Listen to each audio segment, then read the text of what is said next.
Welcome to Countats. When thinking of VAT registration for your business, what comes to mind? Or what is the motivating factor that causes you to consider registering for VAT or avoiding the registration for VAT? Well, here we're going to explain VAT registration simply. We're going to look at the pros and cons of registering for VAT.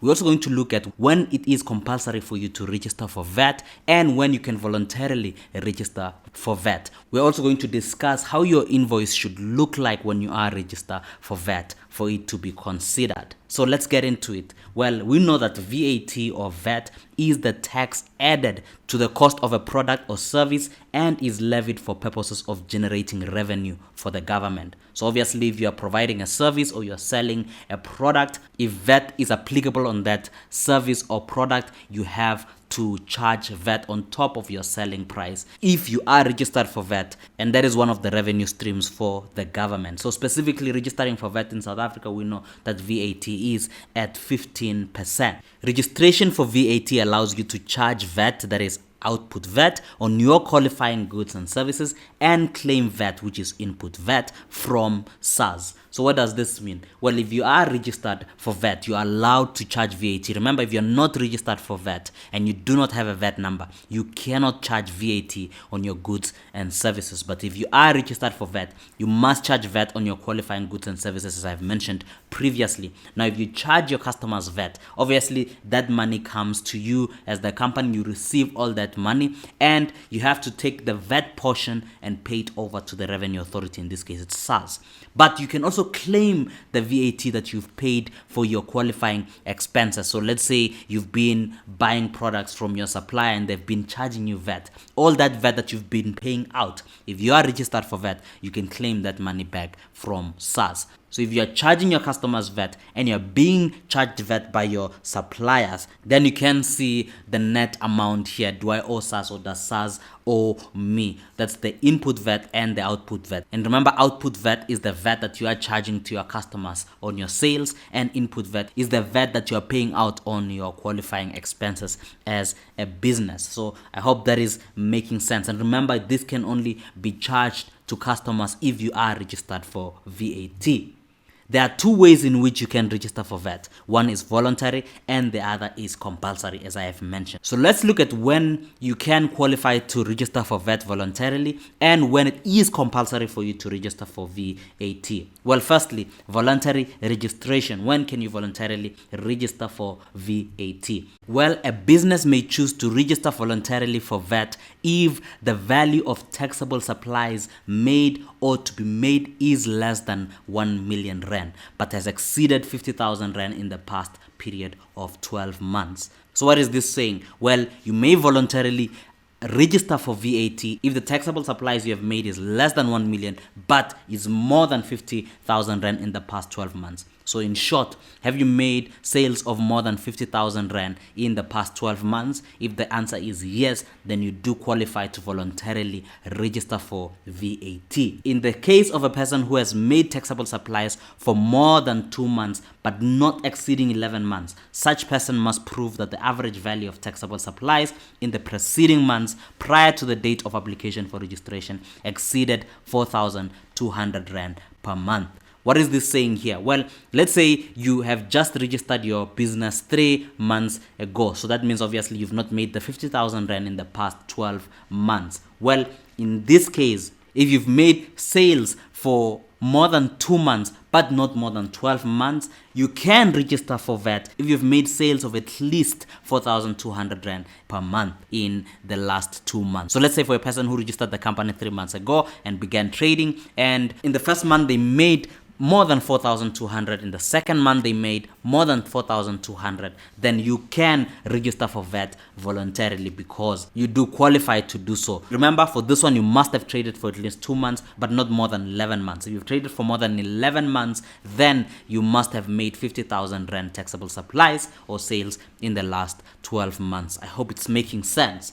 In the case of a person who has made taxable supplies for only 1 month preceding the date of application for registration, such person must prove that the value of the taxable supplies made for that month exceeded 4,000 200 rand. So let's say you registered your company last month and you've only just started trading and you've made more than 4,200 rand in your first month. Well, you can also register for VAT voluntarily because you do qualify. And remember, 4,200, obviously, if you multiply that by 12, it will be more than 50,000 rand. So if you have registered your company in the last month and you've made sales of more than 4,200, you can register for VAT voluntarily. Right? So I hope you can see the difference between the three. The first one is if you've been trading for more than 11 months, obviously you must have made sales of at least 50,000 rand in the last 12 months to be able to qualify for voluntary registration of VAT. But if you have not traded for more than 11 months, then you must prove that in the last 2 months you have made sales of at least 4,200 rand. However, if you've only been trading for 1 month, then you must prove that you have just made sales of at least 4,200 rand, and you can voluntarily register for VAT. In the case of a person who has not made taxable supplies, meaning you have not made any revenue or you've not made any sales, such person must have a written contract in terms of which the person is required to make taxable supplies exceeding 50,000 rand in the 12 months following the date of registration. So let's say you've just registered your company, let's say yesterday or this week or this month, and you've not made any revenue, or you've not made any sales, and you'd really want to register for VAT. Well, you must have a written contract. Let's say you have one client and you are supposed to provide them a service for this financial period, and the service will exceed 50,000 rand in sales. Then that written contract will serve as your supporting document when you are registering for VAT, because you can qualify to register for VAT if you have a written contract stating that actually you will make the 50,000 rand in the 12 months following the date of registration. So these are the ways you can voluntarily register for VAT. All right. Now, when is it compulsory for you to register for VAT? Well, let's take a look at this. If the total value of taxable supplies made in any consecutive 12-month period exceeded or is likely to exceed 1 million rand, the business must register for VAT within 21 days from the date of exceeding 1 million rand. That's very important. Actually, many businesses who come to us for this service or are asking how can we register for VAT, well, many of them would have exceeded 1 million rand already, and they do not know they were obligated to register for VAT. So it's very important to take note of that. If the total value of taxable supplies made in any consecutive 12 months period exceeded or is likely to exceed 1 million. So let's say in this financial period, if you know that you're going to exceed 1 million rand, then you must register for VAT. Or you've just exceeded 1 million rand in terms of revenue or sales, then you know that you must register for VAT within 21 days from the date of exceeding 1 million rand. Alright, so let's say you have exceeded 1 million rand and you still choose not to register for VAT. What are the consequences? Well, here it is. The consequences of non-registration if you have made the requirements for compulsory registration. Well, Section 23(4)(b) of the VAT Act determines that where any person has not applied for registration as a VAT vendor and the commissioner is satisfied that the person is liable to be registered in terms of the VAT Act, as I have mentioned in the previous slide, when you should register for VAT or when it is a must for you to register for VAT, the person is deemed to be a vendor for VAT purposes with effect from the date on which that person first became liable to be registered in terms of the VAT Act. So in simple terms here, you've just made 1 million rand in sales and you still have not registered for VAT. From that point onwards, SARS considers you to be a VAT vendor. And look at this, the VAT Act would deem all of the prices charged by the vendor after his liability for registration came into existence to include VAT at 15%. Right? This would be the case irrespective of whether VAT was in fact charged by the vendor. SARS would therefore be entitled to recover 15% from all prices charged by the person from the date the person should have been registered as a vendor. The 15% retrospective recovery of VAT from the prices charged by the vendor may eliminate all of the vendor's profits even before considering the penalties and interest that the vendor could be subject to. All right, what is this long paragraph saying here? Well, it's saying that if you know that you've met the requirement to register for VAT, right? You've just made 1 million rand in sales and you've still not registered for VAT. That means you are liable for the VAT. That means that SARS will consider you a VAT vendor, and as a result, it will assume that you've been charging VAT on all your taxable supplies, all right? It will assume that you've been charging VAT. So here you cannot plead ignorance that I did not know. SARS will consider you a VAT vendor either way. So it's important for you to know where you stand in terms of VAT registration and what are the advantages and disadvantages of registering for VAT. Well, first, let's look at the advantages of registering for VAT. Well, you can claim the VAT portion of your business expenses. So let's say you have a lot of business expenses for which you are paying VAT. You know that you can claim all this back if you are a VAT vendor. You can claim it from SARS. The second advantage is that some contracts require you to have a VAT number. So if you're about to sign a contract with a potential client or you're applying for a contract, some clients will actually require you as their supplier to have a VAT number, meaning to be registered for VAT. So it's an advantage for your clients who are also registered for VAT because they know that they can claim the VAT portion back from SARS. So if you have contracts that require you to have a VAT number, registering for VAT will be an advantage for you. And the third advantage we have here is that as a VAT vendor, you will afford your clients who are also VAT vendors the same benefits which I have just mentioned, which means doing business with you becomes more appealing to them. All right. So if you have other clients who are VAT vendors as well, they can claim back the VAT from SARS, so they don't mind you charging VAT on your products. And again, it also makes you look more established if you have a VAT number. And obviously, that does not mean it's automatically the case. What I'm saying is that it is more appealing to bigger clients who are also registered for VAT. But there are some disadvantages of registering for VAT. And what are they? Well, your products or services will suddenly be more expensive as you will need to charge VAT to your customers. You can think of it this way. If you have long-standing customers you've been dealing with for years and they are not registered for VAT, the moment you register as a VAT vendor, right? The moment you become a VAT vendor, then your products or services will suddenly become more expensive to them. So let's say you're selling them a product for 100,000 Rand, or you've been selling it for 100,000 Rand to your clients. The moment you register for VAT or you register as a VAT vendor, suddenly your products become 115,000 Rand because the 15,000 Rand is the VAT at 15%. So if they are not registered for VAT, it does not benefit them because they cannot claim the VAT portion back from the revenue authority. So some customers may have a problem with that or may move to other suppliers because of the VAT portion that you're charging them. All right, but this will only affect your smaller clients, or if you're dealing with mainly smaller clients who are not registered for VAT, that will be the disadvantage of registering for VAT, especially if you're registering voluntarily. Obviously, if you meet the requirements to register for VAT, then it is compulsory either way to register for VAT. But if you're dealing with a lot of smaller clients and they're not registered for VAT, that will affect them in a negative sense. Right? You are also required to submit VAT returns. This is another disadvantage, and make payments of the VAT liabilities or claim a VAT refund, obviously, if your VAT input is more than your VAT output, in accordance with the tax period allocated to you as a VAT vendor.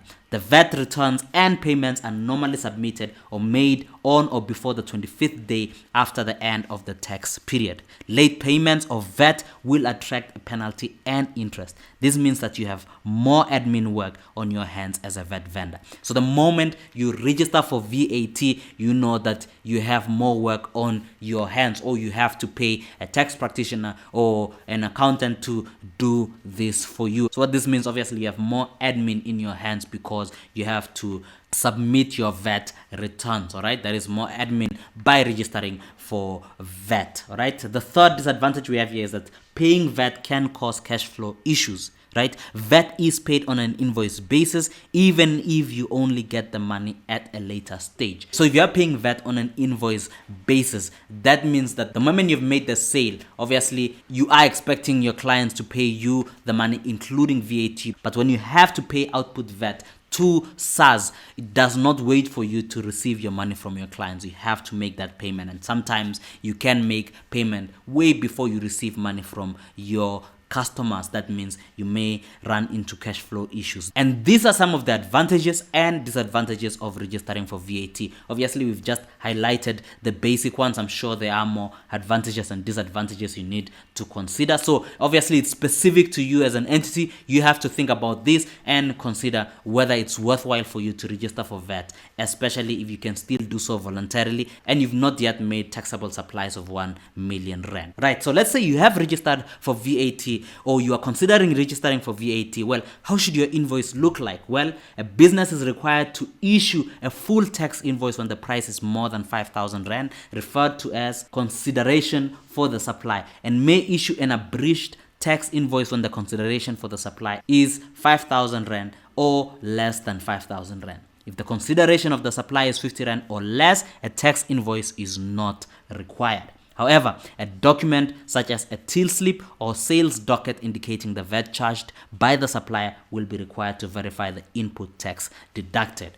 Right? So the following information must be reflected on a tax invoice for it to be considered valid. So if SARS is to come and do an audit and wants to see all your invoices for which you have claimed VAT, you must make sure that your tax invoice has the following details. And if your supplier sends you an invoice and it does not have these details, then you have to ask them to send you an invoice with all these details in it. All right. The first one is it must contain the words tax invoice or VAT invoice or invoice. All right, so you will find that most invoices would actually contain the words tax invoice, so it must have this word, right? If it's an invoice, so you have to make sure that your invoices have one of these words. All right, it has to have the name, address and VAT registration number of the supplier. Very important. It must have the name, address and VAT number of the supplier. So for it to be valid, it must have that VAT registration number of the person from whom you have purchased. Right? It must also have the name,